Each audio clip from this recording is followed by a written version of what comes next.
Hello, hello, hello. How y'all doing today? It's me. It's Paris. Yep, I'm here today. It's Thursday. Thankful Thursday. How are you all? Come on in the room. Come on in the room. I'm going to share to my page really quickly. So just give me a second. Come, if y'all in the room, could y'all please say hello so I can know you're here, please? I'd appreciate it. Y'all know how I feel. If you want to be able, so I can see your comments, your name. I think I can see your comments even if you don't do this. But if you want, go ahead and click. There's like a little. I'm gonna paste it on here where you can click the permissions and it'll let me see what you're saying. But I'm gonna try to look at it another way as well. So give me a second.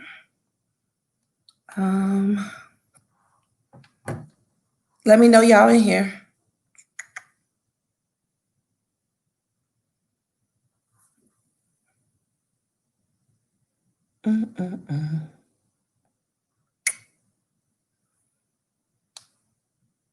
Sheesh. I'm sorry. I'm here, y'all. Say hi when you get here so I can know you're here. We'll say, hey, Julia, girl. How are you? How are you? I love you. I'm going to get started in a second. Just making sure my stuff is shared so that everybody can see I'm on. Let's see. Maybe I could tag people. Oh, well. I'm not going to even worry about this right now.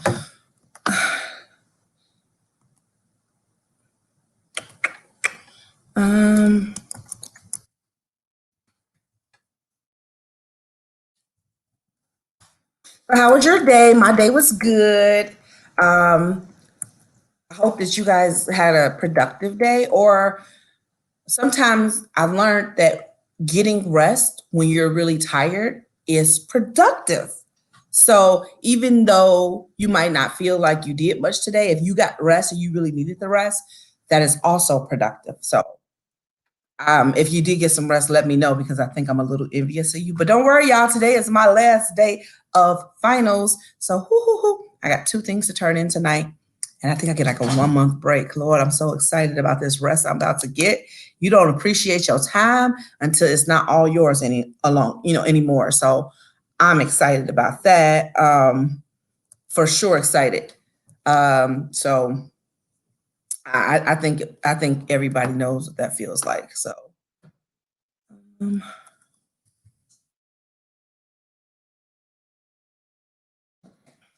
okay, I'm gonna go ahead and get started. I was trying to wait. Hey, Kiana, sis, how are you? Did I get some sleep? I got some sleep. You know how you go to sleep too early, Kiana, and you kind of like, I don't know how to say it. You get some premature sleep and then you kind of knock off the little bit of edginess and then now you woke. I had one of those things going on last night and then I end up doing all these things. So that's okay. I'm gonna get some sleep tonight. I hope I get to bed at midnight. That'd be good. So, but yeah, hey, so I'm gonna get started. So listen, all right.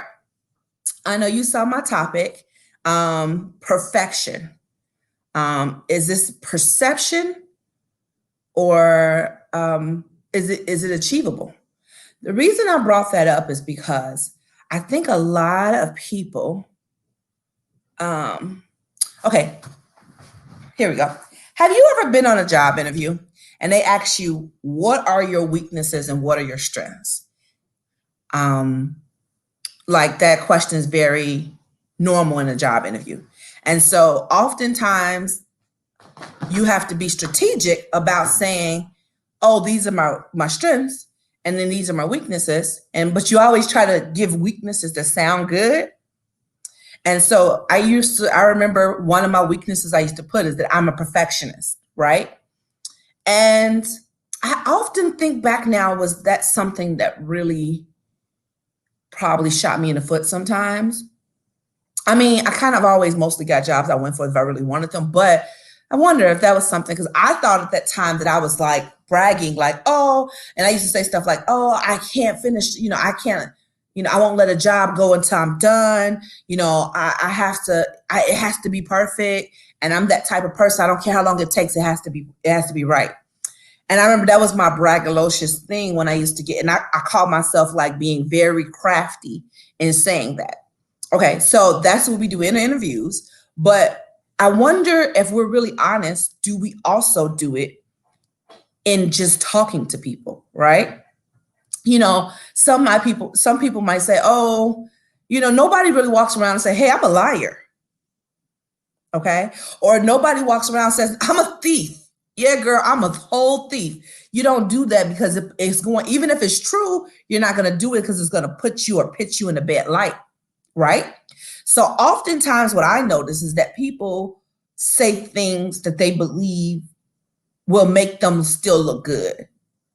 And maybe that's not you. Maybe you're just ultra transparent. Maybe you're ultra honest and you've never done it, but I see it a lot. And so I did. I mean, I don't have to talk about anybody else. I used to do it because I thought that was, you don't want to highlight what you believe are your real weaknesses. You highlight something that can be perceived as a weakness, but really can still be really positive. And so you end up living this, I want to say, a shell of an existence, hiding under the idea that, oh, if I say I'm a perfectionist, people really believe that that's a good thing. Or when people hear it, they're like, oh, I want that perfectionist on my team. That means they're going to make sure everything's good. And I really, in these last few years, have realized how much perfectionism has stolen from me. I suffered from it horribly bad. And this is not a brag. No, I mean, let me tell you how bad it is. Under that perfectionism thing is some pride, honey. It's the spirit of pride. Because even though you say you're a perfectionism, it's a brag. It's a slight brag. You know what I'm saying? You want to say, you want people to know you're the best at something and that you're going to stay at it until it's done.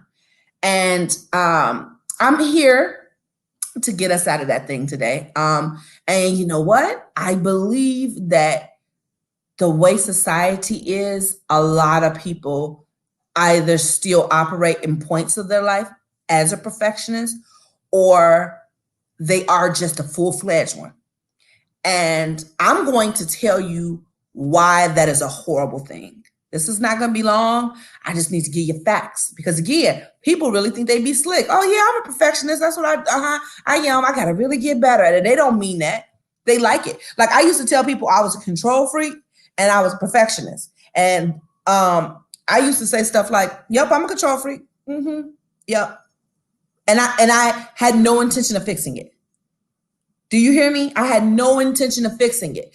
Actually, my reasoning for telling you is for you to get out of my way and understand I like the control. And so just do what I say so that we won't have to bump heads. Oh yeah, I'm telling on myself today.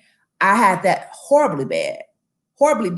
I hate when people say what they do that's bad, but they have no intention on fixing it. And as much as I hate that, that was me. That was me. And I didn't even realize it was me because to me, I'm just being honest. I'm putting it out there. Well, with your honesty, you also have to work on it. And then you should, when you talk about being a better version of yourself. So if you recognize something that you know that's bad, you actually have to put some real work towards fixing it. So that's what we're talking about today. I should have put diaries of a former perfectionist because baby, that was me. That was me all day. So I want to give some definitions because I think without definitions, it's hard for you to kind of really grasp what it looks like or what it really means to be a perfectionist. I think I want to knock down why it's horrible. The biggest problem is you place positive connotations on the word perfect, right? Doesn't everybody want to be perfect? Like, isn't that what we strive for. Oh, and don't let you be a Christian, because that's like in your mind, we're striving for the whole idea of, oh, being Christ-like or whatever. And you have this thought process that I'm reaching for the mark. And if I say I'm a perfectionist, it's kind of good, isn't it? I love that, Kiana. I want to put that up real quick. You said, with honesty comes responsibility. That is so true. You just like capture what I was thinking in a couple of words. That whole idea of just being honest, you can't be honest and not responsible. And that's what it looks like, and say, I'm honest, but now I'm going to take responsibility for what I say I am, or how I do things, and do better. That's what it is. That's good, Kiana. I love that. So with the perfectionism, it is the striving to be perfect. And the reality is, there's no, like, who gives I think where we fall short at is that we believe there's perfect. What is the definition for perfect? What does it even look like? And I think I want to really drive this home, because you're striving for something that you don't even know what it looks like. And so you're breaking yourself. It's almost, okay, y'all know how y'all have the computer issue. The error would say, cannot compute. It will go crazy, because it literally can't, especially if you try to like put a formula in it, divided by 0, it won't do anything, because as we know, or I hope you guys know, if you divide by 0, there's no answer to that. It's not possible. You can't divide something by nothing. So, but you ever have it where the computer's like, I can't compute, like that's nothing I can do, it stops. It's the same idea. What happens with us? You're striving for something that you've never seen, but you have a concept in your mind that was painted by your past experiences, or your perception of what you think close to perfection looks like. And so there lies in this whole problem where you're competing or going for something you don't even know how to do it, and you don't really know what it looks like. And therefore you kind of get lost in it, right? So that's one reason why we definitely want to talk about it. The definition for perfectionism is a refusal to accept any standard sort of perfection. I just really want to tell you this. I don't think you believe me. I don't think you believe me when I say that perfectionism is bad. So I'm going to show you. I'm going to show you the bad side effects of perfection, the symptoms of it. I'm even going to show you, if you don't believe you're a perfectionist, I want to show you some signs so you can know. Because sometimes we operate in perfectionism a little bit and we don't even realize it. And then I'm going to give you what the opposite is, right? Because I'm not for extremes, right? I don't believe that you should be sloppy and kind of not do your best. But perfectionism is the other extreme, and that's really horrible. I do believe what the balance is to operate, to do your best, your honest best, and to operate in the spirit of excellence. And today we're going to talk about what's the difference between excellence and perfection.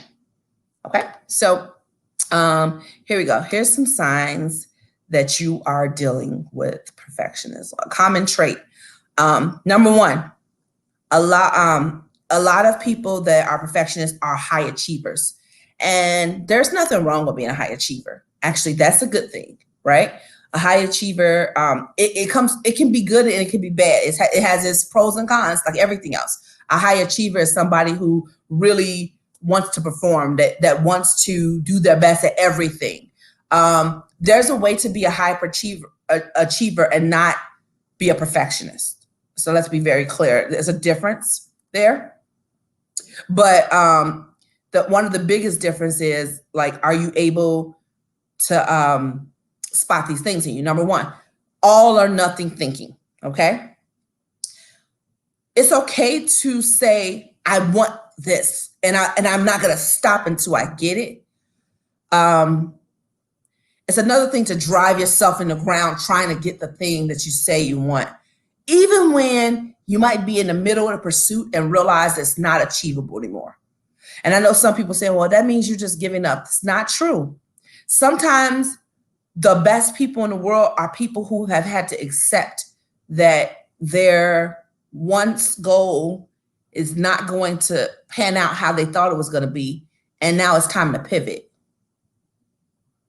And to me, there's more success in the sensitivity of the when to pivot. You have to know when to change course. That's a gift. And with discernment and being able to move correctly, you can master that thing. It's not something that happens overnight, but there are people who say, well, I started this and I'm going to finish it. And I've known people to, I'll give you an example, start a degree program and say, I don't want to do anything that looks like this. And they knew that from the very beginning, like really quickly once they started. But they're like, well, I started, I need to finish. And now they're $100,000 worth of debt in there. And if you talk to them, they don't even use the degree. Like they don't do anything in the field. And matter of fact, what they're doing, didn't take a degree to get. This is not me judging. This is me talking about, was it anything wrong with them finishing? No, absolutely. We're taught to finish and you should finish. But I believe if I was able to think about something now, I think what I would say is assess what your ultimate goal is and figure out if one of your smaller goals is actually on the path, or are there alternative routes to your bigger goal? Just putting some ideas out there, right? So a lot of people say that. So I love when people say, oh, I'm an all or nothing type of person. If you're going to give me all your attention, I don't want any of it. And I always kind of look like, it's so cringeworthy. It's not, we cannot operate in extremes, guys. I'm sorry. If you walk around saying that, slap yourself on the hand. It's not cute. It's not okay. It's very toxic. You cannot be an all or nothing type of person. You cannot operate that way. That's how you push yourself in that level of being a perfectionist. It's very easy. And when you make it, and then sometimes it's also in how you set your goals. If you set extremely high goals that are things that's not achievable, you kind of link yourself for failure. Not because it's not possible to reach high goals. I'm not saying that. I'm saying there has to come like a path, right? I always tell people like, dream, but dream and then put your feet to action. And you might not have to know the whole path, but you have to be able to see it on some level. You have to see how the dots can connect. So, so that's the one sign, all or nothing. The other thing of being a perfectionist is they're highly critical. Oh my God, I used to be so critical and I didn't even know it. I thought that I was the nicest person in the world, and you couldn't tell me that I wasn't giving everybody compliments. You couldn't tell me that I didn't want everybody to win. And I just didn't realize that I was critical of people who I felt like was not trying to my level or my standard. Now, when I say it out loud, it sounds so ugly, doesn't it? Because who am I, right? But at the time, I thought I had the right to. Let me give you some examples. So if I felt like somebody wasn't trying hard enough in their career, I started to lose empathy for them. I didn't have any for them. I had nothing, I didn't have any type of compassion for what was going on in their life, because I'm like, you're not working hard enough. That's it. You're lazy. You're lazy. And if you weren't so lazy, then you would be where you want to be. And that's such an ugly way to think. Oh my God, I can't believe I used to do that. And so, I mean, I don't want to give a half apology, but I kind of want to say if anybody has experienced that part of me, I'm so sorry because I never meant to be that person. But unfortunately, sometimes you are the very thing that you don't like because you think that in you striving and doing your absolute best that you're going to achieve the goals you want. And so the opposite is true. If you're not doing what I believe is your absolute best, then I withdraw compassion. Then I withdraw love and I give judgment and I give criticism and I'm not kind and there's no grace. So we have to be very, very careful to not do that. It's so easy to fall into that. And you don't even realize you're critical until you step back from it. Hey, Genolia, you said, hey, I'm glad you're on. You said this is helping you. Listen, girl, I don't think that we really know. And so I'm just here to put it out there because we all operate in it sometimes. And I want to make sure that we get some freedom today. Hey, Jillian, girl, how are you? Thanks for stopping on. But yeah, so we want to be careful because we don't want to be critical like that. I tell people to give grace because we need grace, right? I'm not always going to get it right every time. And it's not because I don't want to, but because I'm human. And so I want somebody to understand when things are not, when I'm not perfect, you hear me? When I'm having an off day, I want people to be able to give me some grace. So I have to give it in return. So we have to be really careful. Who are you to judge somebody's efforts? Who are you to say why somebody's not moving at your speed? You know, we don't have to be going on the same pace in order for you still be moving and doing what you need to do. How dare I say something about your pace? It's not my place. So that's something that a perfectionist has to worry about. Another sign you're a perfectionist. Another thing is they're pushed by fear. Fear. Y'all know I keep talking about fear. I believe fear is the ultimate drive of somebody who is a perfectionist. I think it's their fear of being a failure, their fear of success, because even though they're striving for the success, they can't really see what it looks like. And so ultimately, they can't really see it and they fear not being able to reach it. And then on some levels, they fear what happens when I do reach it, right? Because perfection is that thing where I set this goal that's so high that I don't even know what it looks like. And so I really don't know what happens when I reach that goal, which is why we can't do that. Because it's like you get to a point where you like, well, I did that, so now what? And that's why I always tell people that whole I have arrived mindset, please, y'all, like, please. It's good to, you should have confidence in yourself. Absolutely. But what does it mean to arrive? No one has arrived. You're not like, you could have 17 degrees. You could have 20 kids. You could write 400 books and it's still something for you to learn. It's still something for you to be able to evolve to. There's still a better version of yourself out there. And we have to stop putting these unrealistic expectations or this destination on our life that I'm gonna call it destination perfection.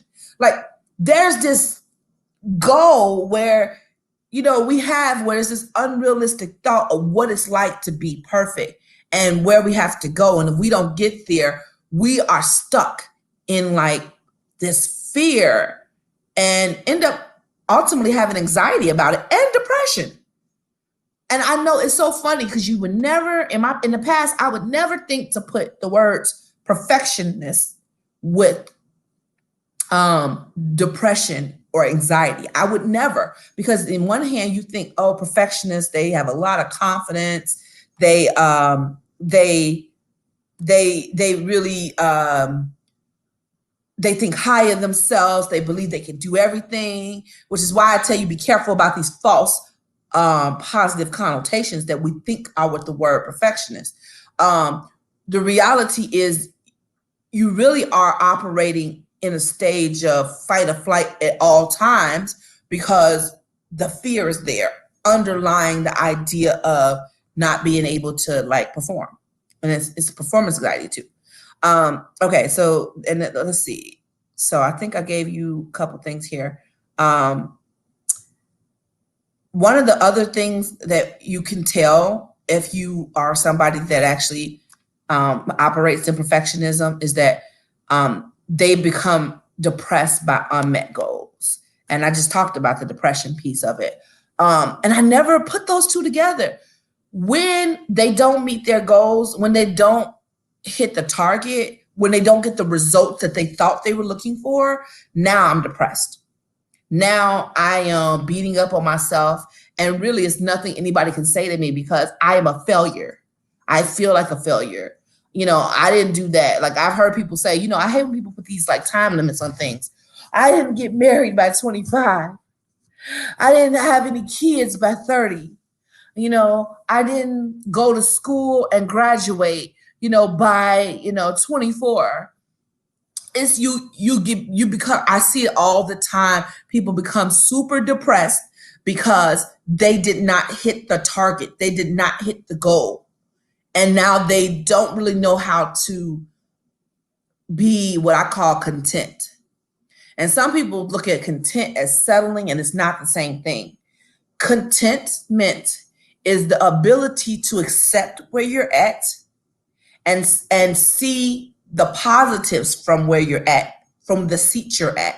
Be able to see and have gratitude about where you're at, and still acknowledge that you have some ways to go, but you can be, it's almost like climbing a mountain, right? I know I'm trying to reach the top of that mountain, but along the mountain, there are like stops. And every time I get to the stop, instead of me being upset when I get to this first level, I'm like, oh man, I have so much far to go. If I get upset at the first stop, I'll get so discouraged that I won't continue up. You see that? Instead, the attitude should be like, whew, okay, I got to the first level. Let's go. I'm pumped up. I'm ready to get to the next place. This has energized me because I made a small goal and I achieved the small goal. And now I can go to my second goal. And then as I go higher, I'm energized to finish. Right? So, that's the difference between, being depressed by not reaching the goal. And so many people, I think that's how they show up in life. Have you ever met the person that's literally, oh, I had a child out of wedlock, or, oh, I dropped out of school, or, oh, I had to get my GED, or, oh, I got fired from a job, or I got demoted. And it's almost like it takes the air out of them because they're not used to that type of blow. And because they didn't meet the goal, they do go into depression because we're in this performance like society. Like we always have to be on. And it's so unhealthy. So no, let's say no to that. That's the way that you know that you operate in this somewhat. Let me give you a few more and then I'll give you some good things. One of the biggest one is procrastination. Oh my God. That was a huge one I had. Procrastination. I would not start a thing, or I would not put my full energy into a thing if I didn't think it was perfect. Like if I couldn't write it down and articulate it in a perfect way, and mind you, what's perfect? I never saw it. I think I know what perfect is. I'm looking at how so-and-so did it. I'm looking at how so-and-so did it. And I think in my mind, my process should be their process. And so then if I don't think it came to me how theirs did, because it seemed to me that it just rolled out of their belly. And it's so funny because we don't see people's processes. I am in a world right now where I love the transparency of seeing people's process. Because so long, people would do the processes behind the scene and they'll come out, voila. And then people would just believe this is how things happen. And it's not the reality. It's so much work to make a thing happen. But but because nobody talks about the process, we beat ourselves up because we can't conceptualize it and we get stuck on the small details. So procrastination is where you land, because guess what? I don't have that all the way together. I don't have this all the way together. It don't look right. I'm not even sure how that goes. And so I stop. Who has that story? Because I know I'm not the only one. I know I'm not the only one that has that story. I had stopped for so long. I used to beat myself up because I wasted so much time, man. And thank God I have the roundness and the completeness of my wholeness to be able to see that as much as I realize how self-aware I am, as much as I realized I waste a lot of time, I also forgive myself and I don't get caught up in condemnation and I don't beat myself up for it. And I realize that there's no time like the present. So yeah, I might have not been able to do things how I thought, but that's okay. But I do recognize the patterns. And the pattern is that because it wasn't perfect, I didn't do anything. I did crap. Sorry if crap offends you. So if that's you, that's dangerous. It's so dangerous because the world doesn't stop. I don't believe it does at all. So we can't stop. We can't afford to stop.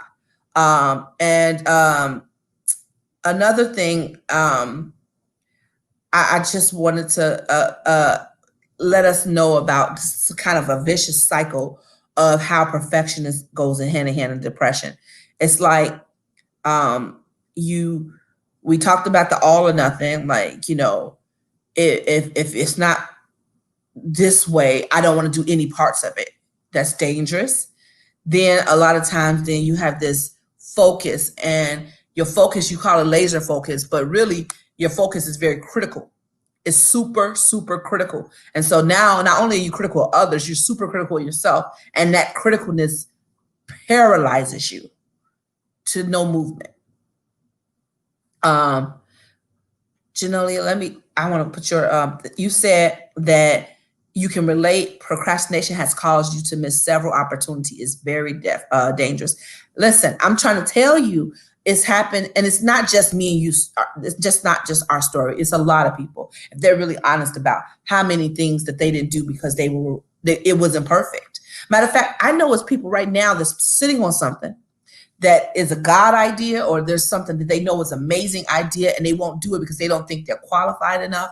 They don't think that they they have arrived enough. They don't have enough schooling. They don't feel like they have enough influence. They don't have enough notoriety. It's whatever excuses they have about it. They literally sit still because they don't think that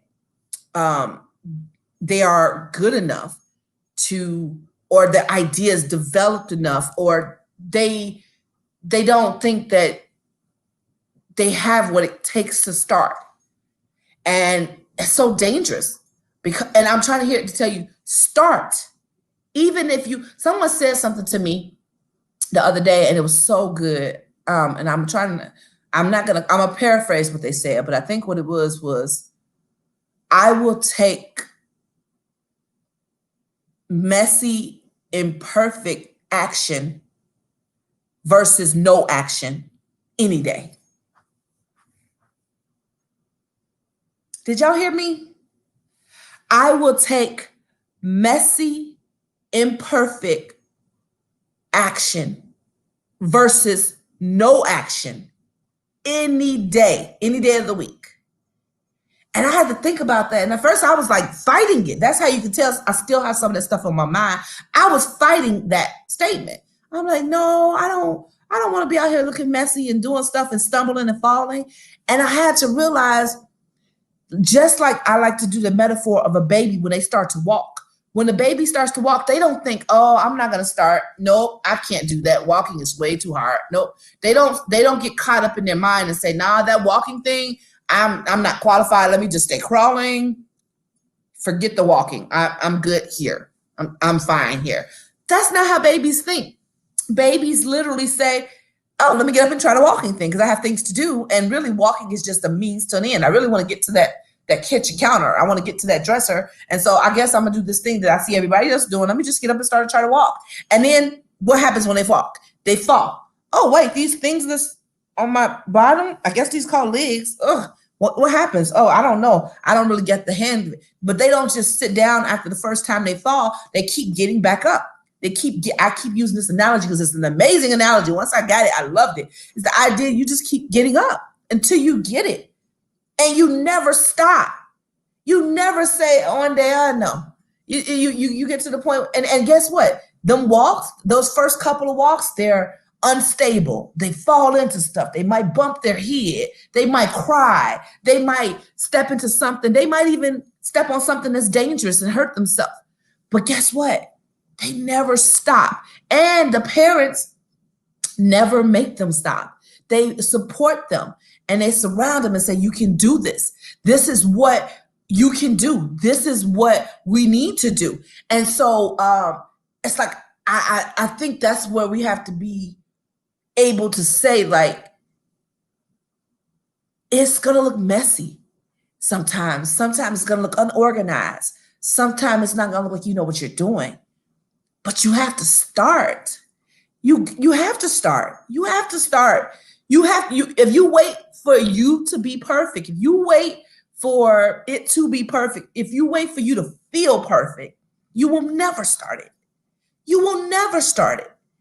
And so I'm here to say we got to step out and get past that mental block that tells us that we haven't done it. Someone said the other day, it's like you could take 100 classes, and y'all heard of those professional students that just have to get certification after certification. It's like, okay, that's great, but when are you going to start being?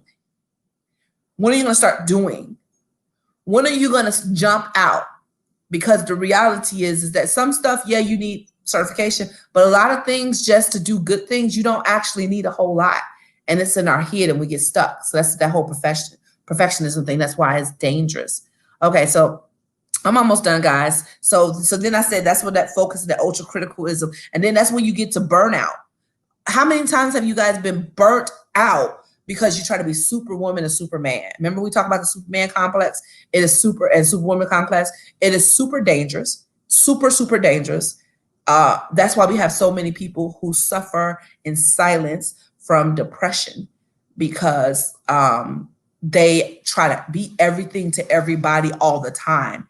And they don't allow themselves to be human. They don't allow themselves to make mistakes. They would rather, I've seen people say, oh, I have to do this, this, and that. And hold on, let me stop. I got to be a little bit more honest. Hold on, sorry. Sorry, guys, because I was about to pull my eye out. All right, sorry. I have to be a little bit more honest. I said I've seen people. Let me go further. I have literally been so tired doing all this stuff because I have to be mom. I have to be the career woman. I have to be sister. I got to be a daughter. I got to be friend. I got to be a girlfriend. I have to be traveler. I have to be adventurous. I have to do all these things, and I'm exhausted. But because I don't want to fail by perception of somebody else, or even internally, because in my mind, the real woman can do everything because I see it done. I want to be the woman that can do this, this, and that. I want to be the person that can multitask well. And I would run myself on fumes. And literally, I've been so many times that I would just be driving and I would cry. It'd be so many times I'm talking to my friends and I would vent and I would just be talking and tears would start falling. You know, there'd be so many times when nobody was around and I just literally just some sadness come over me because I just felt like I'm missing the mark. I'm missing the mark. And I think especially, and I'm sorry to do this, but I think especially women, we have to be very careful with this because raising kids, working, being a wife or girlfriend, being a daughter, a mother, you know, a sister, a friend, baby, that thing can get overwhelming. That thing can get overwhelming, telling yourself you can do it all and punishing yourself because you don't think you're doing it right. You punish yourself when you yell at your child and you didn't mean to. And not saying you should do that, but I mean, we all have our days. You punish yourself when you don't cook dinner on time. You punish yourself, and you feel horrible when you didn't get a chance to get dressed before your friends came over and you look a mess. You punish yourself when you didn't get that raise at work because they gave it to Joey who can work 80 hours a day, but you can't do that because you have a family and you do this. Like, we have to really give ourselves some grace, because otherwise you burn out, and when you burn out, it leads right to depression. And actually, burnout can be dangerous. I have been on the expressway driving and have fell asleep behind the wheel several times trying to do it all, and that is so dangerous. They say sleep driving is actually worse than drunk driving. I got pulled over one time by a cop because he said he saw me strip 3 lanes over, and I was in college at the time, and I had finals week. And I wanted to get home because I wanted to hang out. And I just wanted to be home. And I drove staying up for 3 nights in a row. And it was very dangerous. It was very stupid. I never, ever will let anybody do it, especially my son. But that's me trying to do everything I wanted to do. Like, I just pushed myself because of this ridiculous goal. Okay. So burnout is something that's super serious. A lot of times, I hate to say it, but sometimes when you see burnout, it even goes somewhere extreme like suicide. It goes somewhere extreme with people that cut themselves. It goes extreme as people who act out.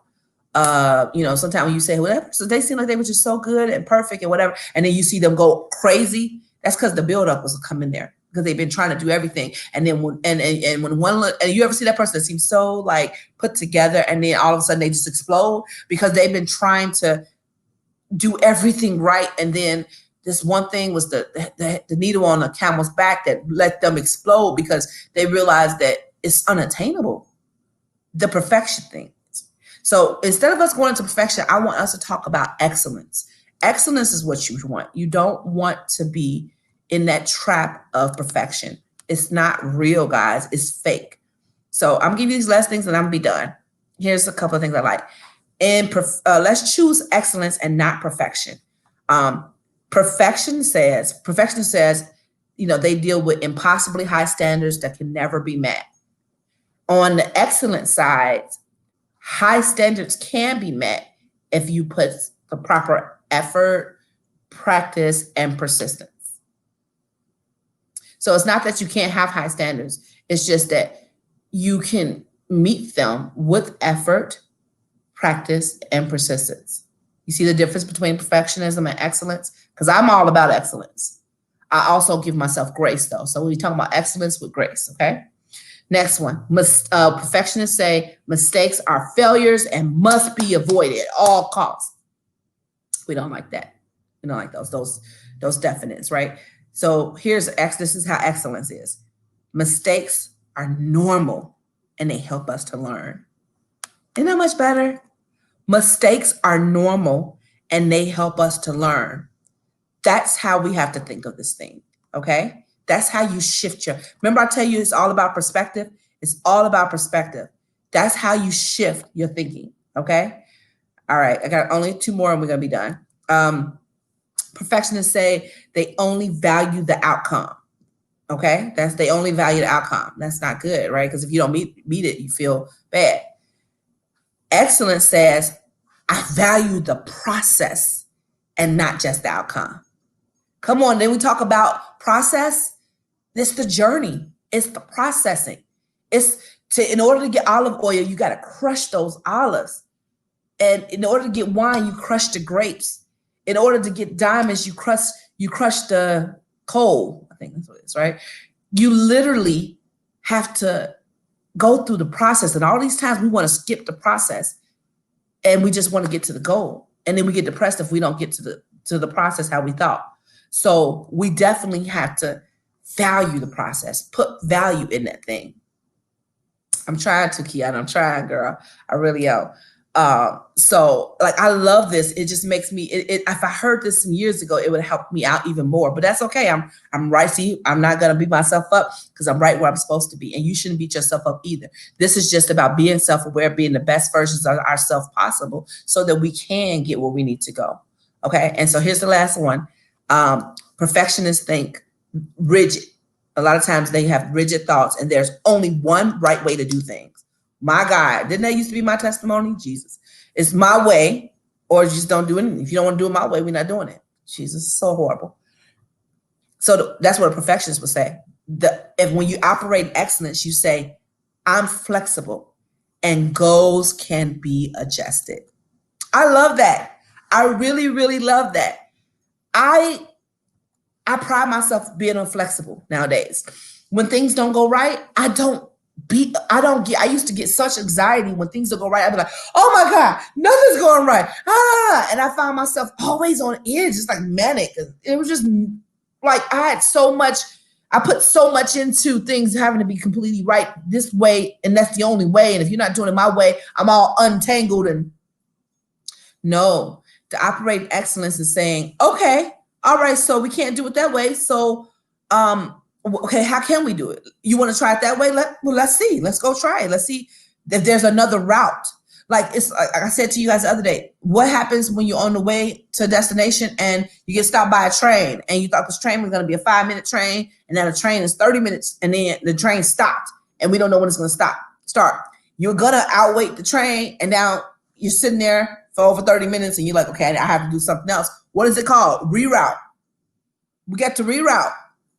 You have to reroute. You have to be able to do it. You got to be able, when we talked about the pivot, you got to be able to pivot. You have to. You have to. Because guess what? Sometimes you're going straight ahead and it's a brick wall. And that brick wall wasn't in when you first started going. When you first started going, it was clear. Now a brick wall comes up. What you going to do? You're going to get to the brick wall and just stop? That's not what life is about. No. You got to be able to pivot. So now the brick wall's here. Maybe you stop to think about what you're going to do, but then now you got to be able to turn. And it don't mean it's not real right or wrong answer. You can turn right, turn left. You can go diagonal. You know what I'm saying? Maybe you can go up. Who knows? Maybe you can dig a hole and go down. But you got to know how to be able to reroute. So I hope this was helpful. I don't want to see us get caught in the trap of perfectionism. It will wear you out, and you'll ultimately, by accident, be pushed into depression, pushed into anxiety, pushed into these standards that make you feel like less than and have low self-esteem, and you're not acting and you're not being the best version of you possible. Snap out of it, guys. We all have some parts of it, and instead of being upset about it, be self-aware and say, okay, that's me. Paris, that's me. But that's okay. Now I got some tools. And now I have some work to do. And so I'm going to be a better version of me so I can actually achieve some of those goals. So I'm hoping this is helpful. I really would like you guys to share. If you know anybody who could use this, please share with them the live. You just don't know who could benefit from this. First of all, I think everybody can benefit from it, but that's just me. But you don't know who could use it. So share or tag anybody you know. If you're just coming on now, this is the end. So you can watch the replay. I always have it up. If you're coming in from YouTube, hey guys, I'm new to YouTube. So if you have anybody, if you guys on Facebook, and you know somebody that doesn't have Facebook that you might want to watch, you can share the YouTube link as well. But thank you guys for coming on and hanging out with me. I always ended out with reminding you guys that you are enough, because you so are enough. And I'm going to say it every time until you really believe it, until you get it really in your chest. Because even the perfectionism thing, like, you strive because you don't believe that you are enough, how you are. You don't believe that where you're at is good enough. And if you start believing it, then you won't fall into the pits of perfectionism. I told you I'm putting it in every kind of way, because it's real. So y'all know I only do Tuesdays and Thursdays. So I'll be back Tuesday at 6 p.m. Central Standard Time. Turn your notifications on, like the page, comment, let me know you're enjoying it. You guys have any comments, please put them in the chat. I leave the videos up. And anything, always give me any suggestions. If you guys want to hear me talk about something, let me know. I take all suggestions. If I can put it in there, I will, if I can help. Also, shirt. You see my shirt? This is one of my shirts. Embrace the peculiar, and the definitions on there: distinctive in nature or character. I love it. That's why I had to make it, because I need you to know that you're all peculiar. You're all unique. You're all there are no carbon copies. They broke the mold when they made you, and you got to start believing it. So I'm here for it. So if you want a shirt, you can either inbox me if you're local. I can probably deliver it, or you could arrange a pickup. Otherwise, you can go onto the site www.parispjohnson.com, and you can get one or multiple shirts. They're going to be great gifts. You definitely want to go ahead and grab one for people in your life that you want to remind them that they are peculiar and they need to embrace it, or that they are enough and they're nothing else but enough. They don't subscribe to the other thinking. Okay. I love you all. Yeah, I will see you. Please, you know how I'm always going to say, do something nice for yourself this weekend. Listen, y'all, I've been exhausted.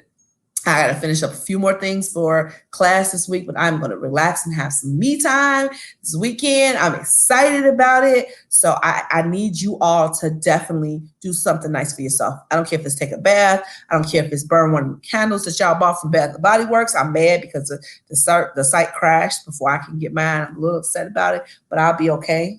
I'll be all right. I'm going to recover. But yeah, do something. Fix your favorite meal. Learn how to do something that you like, or hey, take a lesson from today and don't beat yourself up about something. And if you stop something, start again. If you're supposed to be writing, pick the pen back up. If you're supposed to be starting a business and you put it down, pick it back up. Like I said, I'd rather you take a messy, wobbly step than to take none. Trust me, take one step and things get clearer as you go. I promise. I promise. I promise. It's the secret. Take a step. Take a step of faith. All right? I love you all. Have an amazing day. And I will see you guys on Tuesday. I'll see you Tuesday. Bye.